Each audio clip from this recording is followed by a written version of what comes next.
Fala galera, tudo beleza com vocês? No vídeo de hoje, vamos trazer à tona um assunto polêmico no Palmeiras: dívidas e fluxo de caixa. Primeiro, o comunicador Rogério Lugoa do canal Turma do Amendoim, em participação no canal Não Importa o que Digam, trouxe de volta um tema que ele já tinha falado em outras lives: o Palmeiras não tem dinheiro para contratar e tem problemas de fluxo de caixa. Esse tema foi pauta devido à fala do jornalista Mauro César, em live no canal All Sport, defendendo a gestão responsável da presidente Leila Pereira. Confira nesse vídeo os trechos dos dois comunicadores sobre o tema e deixe a sua opinião nos comentários. Mas antes de irmos para o vídeo, não esqueça de deixar o like e se inscrever no canal. Lugo, que tem o problema de fluxo de caixa, a gente sabe, então, ó, crédito ao All Sport, tá? Sem nenhuma intenção de depreciar a matéria, o programa, trazer para cá para a gente, divulgamos aí o vídeo, quem quiser assistir inteiro pode assistir, na intenção de gerar o debate, porque é uma situação que a gente fala muito aqui. Então, o Mauro César, ele defende que não tem nem como cobrar o Palmeiras no sentido de contratações, uma vez que ele está mostrando dificuldade para bancar a conta ali básica, que é a parcela que a gente tem do Penharol. Mas ele finaliza com uma questão de que aquelas doações da Leila, elas viram dívida. Ô, Lugo, não é aí que nasce um grande problema de não ter uma oposição? Porque como é que pode ela externar uma situação de doação, essa situação se transformar numa dívida, e o Palmeiras fica preso à mão dela, e tudo bem, tudo certo, e quem tá pagando hoje é o palmeirense e até o próprio Abel, porque se ele tivesse um time melhor, o trabalho dele fluiria com certeza ainda melhor do que já é. Vai lá, Lugo. Boa noite. Não, eu acho essa questão da dívida com a Leila, acho que vale eu sempre disse, né, desde o ano retrasado, eu falei que o Palmeiras não tinha dinheiro, não é que eu falei, eu tinha uma informação de pessoas do clube em setembro de 2020, a Leila Pereira nem tinha assumido o Palmeiras ainda, ela ia assumir dia 15 de dezembro, setembro de 20. Uma pessoa lá do clube, pessoa que ligada à área financeira lá, disse o seguinte: o Palmeiras não vai poder contratar um jogador de qualidade, que eu digo com uma grana, por 2 anos e meio. Se o Palmeiras quiser equilibrar seu fluxo de caixa, o Palmeiras não poderá contratar jogador por 2 anos e meio. Isso foi setembro de 20, antes da Leila entrar. Isso aí é quase um transfer ban, pô. Isso aí é quase um transfer ban. Só que isso não está ligado diretamente à dívida da Leila. É o fluxo de caixa. A dívida da Leila, ela foi porque ela fez algumas contratações, ela colocou isso como doação. Então, esse ponto até isento ela, tá, Fernando? Isento ela dessa questão. Porque ela quis ajudar o Palmeiras de fato. Ela não fez isso de propósito, querendo cobrar. Não. Ela fez o intuito de doar, de ter uma doação para contratar jogadores. O Palmeiras fez, só que internamente, no próprio clube, pessoas denunciaram, né? Veio a Receita e transformou essa doação, que não era permitida, em dívida. Então, nesse ponto, eu não culpo a Leila. O problema do Palmeiras não é a dívida com a Leila, não é isso. Porque isso você tem 2 anos para pagar. Cada jogador que o Palmeiras contratou com a grana que a Leila contribuiu, cada vez que sai um jogador, e hoje falta só o Luan e o Dudu, o Palmeiras tem 2 anos para pagar com os jurinhos. Então, é um problema? É porque tem um conflito de interesse ali, que ela que deu a grana. Mas o problema do Palmeiras é o fluxo de caixa, que para mim ainda não tem uma transparência. Não é, as pessoas focam na dívida da Leila, não é aí que tem que focar. De novo eu tô falando, as pessoas se combatendo na dívida da Leila, não é aí. Por que o Palmeiras tem esse fluxo de caixa tão ruim? Por quê? Essa é a pergunta que o Palmeiras tem que responder. Posso tentar ver se você concorda? Pela saúde das próprias transferências? É isso. Agora a gente tem que entender o que foi feito com o dinheiro das premiações do Palmeiras. Como que se deu esses contratos com jogadores que o Palmeiras paga até hoje? Uma saída do Ramires, que eu fiquei sabendo, eu trouxe aqui em primeira mão. Tem um monte de live de passar pano aí, não. O Ramires foi muito homem. O Ramires foi bom. Muito homem. Eu fui o primeiro a dizer no canal do Ramires, aí todo mundo começou a falar. O Palmeiras, de novo, quando eu recebi a informação que não dava para pagar, não dá para contratar em 2 anos e meio, foi no mesmo dia que falaram que o Palmeiras devia ainda 48 parcelas de 450k para o Ramires. Ou seja, passaram-se apenas 2 anos, ainda deve mais 2 anos. Então, Eu acho que tem que ser explicado por todos. Não por todos. A gente também. Não é assim. Eu tô pouco me lixando. Mas não vem com esse negócio que, estamos bem financeiro. Não. Isso tem que ser explicado para a Leila. Mas eu duvido que os diretores não saibam, que boa parte dos conselheiros não saibam.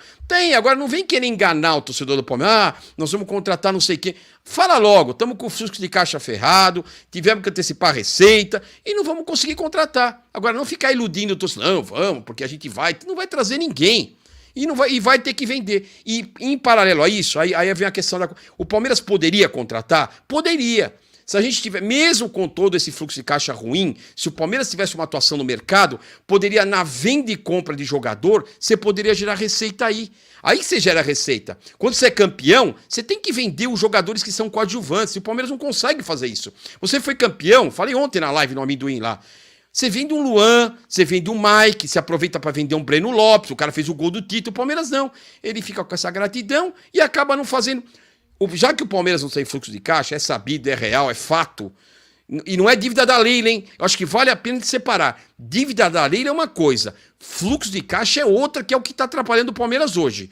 Agora, se o Palmeiras tivesse uma atuação no mercado, vende e compra jogador, ganha 20 milhões aqui, 30 aqui, ele conseguiria equilibrar o caixa e ia conseguir ao mercado. Mas o Palmeiras não faz nenhuma coisa nem outra. Aí fica nesse marasmo aí. Então essa a situação do Palmeiras hoje. E além de tudo, de novo, previsão orçamentária do Palmeiras que eu comentei. Para venda de jogadores, 182 milhões. Para mim, isso aí é um valor pífio. O Palmeiras vendendo o Danilo, ele já atingiu a sua previsão orçamentária. Ele já atingiu sua meta de venda de jogador. O que ele vai fazer? O que o grande diretor de futebol, o Anderson Barros, vai fazer? Vai sentar na cadeira e vai falar, olha, se eu não fizer nada até o final do ano, eu já resolvi, eu atingi a minha meta. E aí o Palmeiras, aí você vai falar, a meta esportiva é diferente da financeira. É verdade. Mas a meta financeira, ela faz o clube se movimentar para ter uma meta esportiva. O Palmeiras vai sentar na meta financeira, vender o Danilo já atingiu, não vai contratar ninguém e vai jogar tudo nas costas do Abel para ver se ele consegue mais uma magia e trazer título para o Palmeiras. Essa é a situação do Palmeiras hoje. Então é complicado. Vai lá. Primeiro eu queria dizer o seguinte, eu acho essa cobrança que algumas pessoas fazem com relação ao Palmeiras por contratação totalmente descabida. Como é que você pode exigir contratação de um clube que está devendo a um clube do Uruguai, como o Danilo acabou de falar, e que esse clube, o Peñarol, já foi à FIFA? Se você não consegue pagar o Peñarol, vai contratar jogador como, gente? Uma coisa é o Palmeiras ter finanças equilibradas, a outra é ter dinheiro para fazer altos investimentos em contratações. O Scarpa saiu agora, melhor jogador da temporada passada, mas saiu de graça. O Palmeiras não ganha nenhum centavo do Nottingham Forest. Então não está entrando dinheiro. Vai entrar dinheiro do Endrick, mas é dinheiro parcelado, existem metas. Esse valor que falou de 60 milhões e tudo, ele depende de uma série de resultados, desempenho do rapaz no Palmeiras, no Real Madrid. Esse valor pode crescer e deverá crescer desde que o menino corresponda às expectativas, e até acho que isso vai acontecer. Mas esse dinheiro não está ali disponível. Agora, ó, Real Madrid, está aqui e tal. Não é assim. Isso é aos poucos. Então, e é bom lembrar, né, que essa situação até da dívida do Palmeiras com a Crefisa, o Palmeiras teve que assumir uma dívida com a Crefisa e pagar essa dívida depois de uma intervenção da Receita Federal. Então, houve uma intervenção da Receita Federal, o que entrava ali como marketing acabou sendo qualificado de outra forma, a maneira que aquilo era tributado foi alterada, teve uma multa alta em cima da empresa, então tudo teve que ser realinhado. Agora, lá atrás, né, até numa entrevista em 2001 ao Paulo Vinícius Coelho, o Lamarck, lá, o marido da Leila, o dono da Crefisa, disse que já tinha investido mais de 1 bilhão no Palmeiras. Então, o início disso tudo, lá atrás, 2015, começa com o Paulo Nobre. O Paulo Nobre vai lá para sanear as finanças, coloca dinheiro dele, empréstimo a juros baixos, e o Palmeiras se recupera, se reestrutura. Em 2015, começam os aportes da Crefisa, ela entra como patrocinadora, e é justamente quando inicia o ciclo de títulos. Então, tem ali também uma participação da empresa. O Palmeiras ele tem uma condição financeira que, se a Crefisa sair, ele vai continuar. Ele tem todas as condições de continuar bem, vai arrumar outros patrocinadores, né, caso isso acontecesse. Pode perder um pouco aqui e ali, mas vai continuar tendo uma boa arrecadação. Mas talvez não tenha, talvez não. Me parece, claro, que como ele não pagou o Piquerez, que ele não tem o poder de fogo que hoje tem o Flamengo. São situações diferentes. Flamengo contratou Ayrton Lucas por 7 milhões de euros e agora vai investir aí mais 8,5, abrindo mão de 6,5 aproximadamente para ter o Gerson, vai dar uns 15 milhões aproximadamente. Né? Agora, da mesma maneira que lá atrás o Flamengo vendeu o Gerson em 2015, porque precisava de dinheiro no meio da pandemia para manter as finanças equilibradas, o Palmeiras agora talvez não possa fazer investimentos altos. É isso, simples assim. Porque ele tem que pagar o Piquerez, ele tem que manter as coisas em ordem, senão ele vira um Corinthians. Eu não acho que é isso que o torcedor do Palmeiras queira, que vire um clube que gasta mais do que arrecada e que contrata como se não houvesse amanhã. Seria um grande retrocesso, independentemente dos resultados que venham a acontecer. Houve um investimento muito alto no Flávio Lopes na temporada passada, ainda não deu resultado. Aí podemos discutir tecnicamente se foi uma boa escolha ou não, mas foi um jogador que se investiu jovem e precisa, né, de um período de adaptação. Pode ser que nesse ano ele consiga realmente render mais, mas ainda não apresentou o que dele se espera, mas eu acho que é muito cedo para jogar a toalha. Vocês até lembraram alguns jogadores aí que custaram a engrenar. O próprio Scarpa demorou a engrenar, muito em função até do mau aproveitamento por outros treinadores, né? O Scarpa era mal escalado, e até pelo próprio Abel Ferreira, era escalado como lateral esquerdo, lado esquerdo.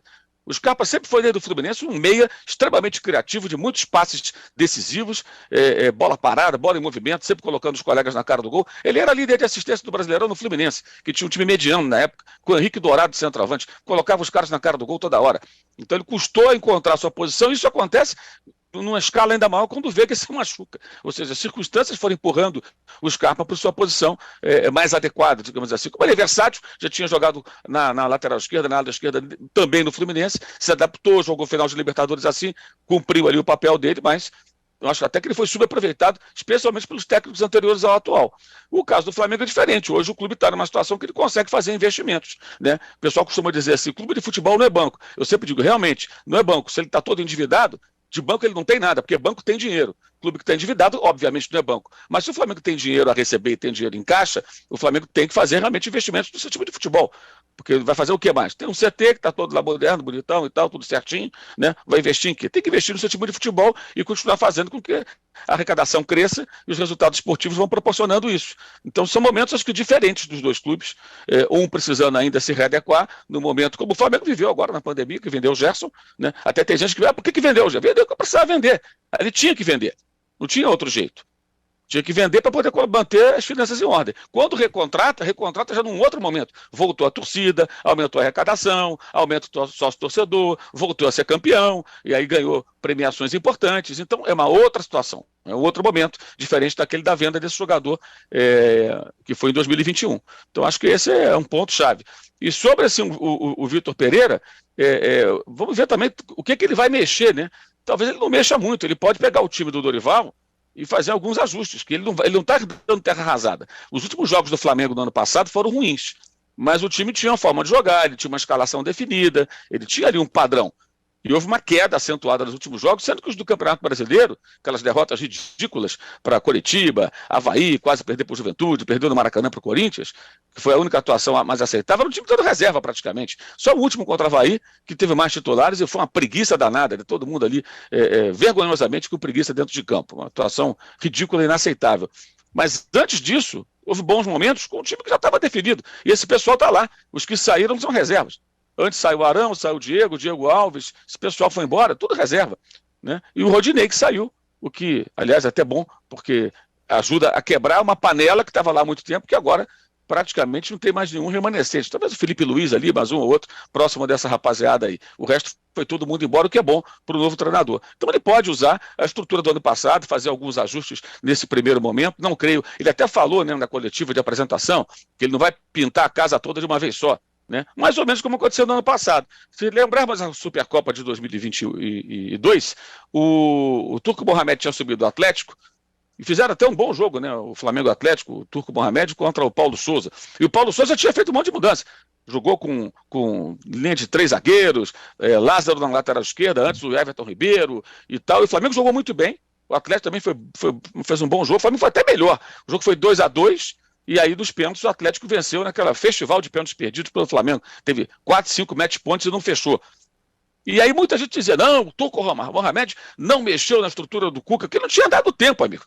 Depois ele mexeu, ele foi colocar ali a forma dele trabalhar. E aí a coisa meio que desandou. E quando o Cuca voltou, piorou mais ainda, né? Então acredito que o Vitor Pereira possa, para esse jogo, não fazer mudanças muito profundas. É o mais aconselhável até. Ele vai ter algumas partidas aí do Campeonato Carioca, talvez até para colocar o time titular, e ele pode entrar com o time mais em cima daquela ideia de jogo do ano passado, e depois ele vai fazer uns ajustes necessários, até porque ele vai ter esse jogo dia 28, e aí ele tem uns 10 dias depois, ele tem o jogo pelo Mundial de Clubes no Marrocos, né? Porque é 28, o primeiro jogo deve ser dia 7, é uma bagunça danada, né? Os caras não definem sede, não definem dia, mas deve ser no dia 7, então isso vai dar uma diferença aí de 11 dias, né? Entre o jogo do Palmeiras e o jogo do Mundial de Clubes, o primeiro, né? Lá no Marrocos. Ele não vai ter muito tempo para fazer mudanças muito profundas, não. Acredito que isso fique mais adiante. Talvez até contra o Del Valle, que é na terça de carnaval, o primeiro jogo, chamar para o final de fevereiro. Aí pode ser que mude alguma coisa, mude mais profundamente a forma de jogar da equipe.